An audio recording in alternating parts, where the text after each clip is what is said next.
who says he has a plan to save the Constitution from a power-hungry federal government.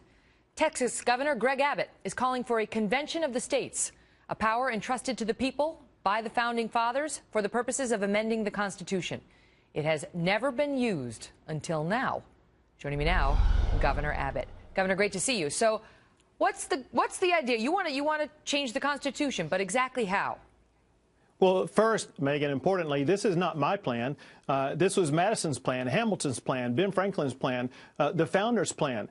They knew and they articulated at the time of the original convention in 1787 that there would be a need for the American people to alter the Constitution as the country grew and evolved. And so they handed to us in Article 5 of the United States Constitution the pathway to do it. And they knew that it would be the people who would need to be able to do it, not government leaders in Washington, D.C. And that's precisely why they inserted Article 5 into the Constitution so that we can amend the Constitution. And basically what I'm calling for is not really changing the Constitution, but instead returning the Constitution to the original principles that were enshrined in the Constitution itself.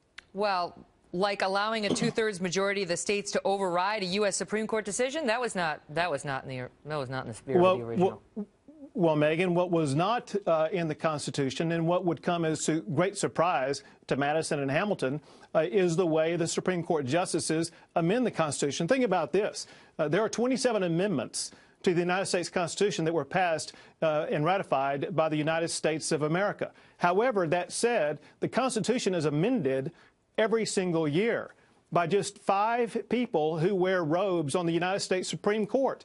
And oftentimes it is contrary to the people of the United States. Even worse, you see the Supreme Court actually rewrite laws. Embarrassingly, what Chief Justice Roberts did in the Obamacare case, where the Supreme Court played the role of a super legislature. But the founders didn't want to just cede everything to the majority. They didn't. That is not the kind of republic they envision. And so, under your version, if we had the Supreme Court, let's say the Supreme Court decision Casey, where they relooked at Planned Parenthood and they said, yeah, we're going to uphold Roe versus Wade, but we're also going to uphold the right of lawmakers to curtail those rights. They can erode abortion rights, at least on the edges. Let's say two-thirds of the states rose up and said, no erosion. We oppose that.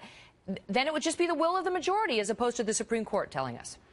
It was clear from the founders and what they imbued in every paragraph of the United States Constitution. They did not want to empower 5 unelected, unaccountable judges on the United States Supreme Court to be able to single-handedly amend the Constitution in an unaccountable way. But also, think about this. It's not just the court, which is just one of the items you brought up. Look at Congress. Who did the founders, who did the crafters of the Constitution empower to write the laws of the United States of America? In Article 1, it is the United States Congress. Despite that fact. But what's happening is the executive branch is issuing a lot of laws through its agencies, and that's another thing you want to tackle. So I got to go, but can you tell me what's the next step in your plan? What are you going to do?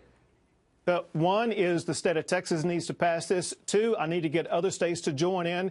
3, the people of the United States of America need to demand their legislature will support an Article 5 convention of states.